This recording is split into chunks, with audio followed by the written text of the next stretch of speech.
இயேசு கிறிஸ்துவின் நாமத்தினாலே உங்கள் யாவருக்கும் நண்பன் ஸ்தோத்திரங்களையும் வாழ்த்துக்களையும் தெரிவித்துக் கொள்கிறேன். இந்த festivals of faith seasons of spirit அப்படின்ற வீடியோ மூலமா உங்களை சந்திக்கிறதுல மிகுந்த சந்தோஷம். நாம் ஜெபிப்போம். எல்லா நன்மைகளுக்கும் ஊற்றும் காரணமாக இருக்கிறீங்க உங்கள் தகப்பனே. ஏசப்பா, நீங்கள் கிருபையாய் தந்த இந்த நாளுக்காக நன்றி. இதோ இந்த வீடியோவை பார்க்குற ஒவ்வொரையும் நீங்கள் ஆசீர்வதிக்க வேண்டுமா ஜெபிக்கிறோம். உங்களுடைய நாமத்தை பற்றி சொல்ல உதவி செய்யுங்க. அடியனை மறைத்து நீங்கள் வெளிப்படுங்க. இயேசு கிறிஸ்துவின் மூலம் ஜெபிக்கிறேன் என் ஜீவனோட நல்ல பிதாவே, ஆமென். ஸோ இன்றைக்கி இந்த festivals of faith seasons of spirit அப்படின்ற வீடியோவில் நம்ம என்ன தலைப்பை பற்றி பார்க்க போகிறோம் அப்படின்னா, திருத்துவ பண்டிகை, த ஃபீஸ்ட் ஆஃப் ட்ரினிட்டி. இந்த ஃபீஸ்ட் ஆஃப் ட்ரினிட்டி அப்படின்னா என்ன அப்படின்னா, திருத்துவ தேவனை நினைவு கூறுகிற ஞாயிறாக இந்த ஞாயிறு கருதப்படுகிறது. திருத்துவம் அப்படின்னா என்னென்னா, பிதா, குமாரன், பரிசுத்த ஆவி ஆகிய 3 பரிமாணங்களை உடைய ஒரே தேவனே இந்த நாளை நம்ம நினைவு கூறுறோம். அதுதான் திருத்துவ பண்டிகை அப்படின்னு சொல்கிறோம். ஸோ இந்த திருத்துவ பண்டிகை எப்போ ஆரம்பிக்குது அப்படின்னா, பரிசுத்த ஆவியின் பண்டிகை, இந்த ஃபீஸ்ட் ஆஃப் பெண்டகாஸ்ட், அதில் அந்த ஞாயிறுக்கு அடுத்து வர ஞாயிறு தான் இந்த திருத்துவ பண்டிகை ஆரம்பிக்குது. ஸோ இது எப்போ முடியுது அப்படின்னு பார்த்தோம்னா, அட்வென்ட் சண்டேக்கு முன்னாடி. ஸோ இந்த மந்த் ஆஃப் நவம்பர் இது முடியுது. ஸோ மொத்தமாக 21 சண்டேஸ் இந்த ட்ரினிட்டி ஆஃப்டர் நம்ம பார்க்குறோம். ஸோ இது நம்ம ஏன் கொண்டாடுறோம், இதை ஏன் நம்ம நினைவு கூறுறோம் அப்படின்னா, திருத்துவ தேவனின் ஒற்றுமைத்துவத்தை நம்ம நினைவு கூறுறோம். இப்போ திருத்துவ தேவனாகிய பிதா, குமாரன், பரிசுத்த ஆவி ஆகிய 3 தெய்வங்களின் ஒற்றுமைத்துவத்தை நாம் நினைவு கூறுகிற ஞாயிறாக இந்த ஞாயிறு கருதப்படுகிறது. ஸோ இந்த ஞாயிறில் நம்ம வேறு என்ன தெரிஞ்சுக்க போகிறோம் அப்படின்னா, திருத்துவ தேவனின் அன்பையும் அவருடைய ஒற்றுமைத்துவத்தையும் நம்ம இந்த திருத்துவ ஞாயிறு அன்றைக்கு நாம் நினைவு கூறுகிறோம். சரி, தேவனின் அன்பை நினைவு கூறும் விதமாக இந்த திருத்துவ பண்டிகையை நாம் கடைபிடித்து வருகிறோம்.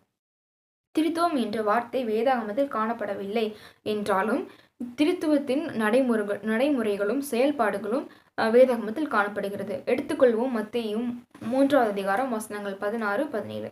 மத்தேயு 3 அதிகாரம் வசனங்கள் 16-17. இயேசு ஞானஸ்தானம் பெற்று ஜலத்திலிருந்து கரையேறினவுடனே இதோ வானம் அவருக்கு திறக்கப்பட்டது. தேவ ஆவி புறாவை போல் இறங்கி தம்மேல் வருகிறதை கண்டார். அன்றியும் வானத்திலிருந்து ஒரு சத்தம் உண்டாகி, இவர் என்னுடைய நேசகுமாரன், இவரில் பிரியமாய் இருக்கிறேன் என்று உரைத்தது.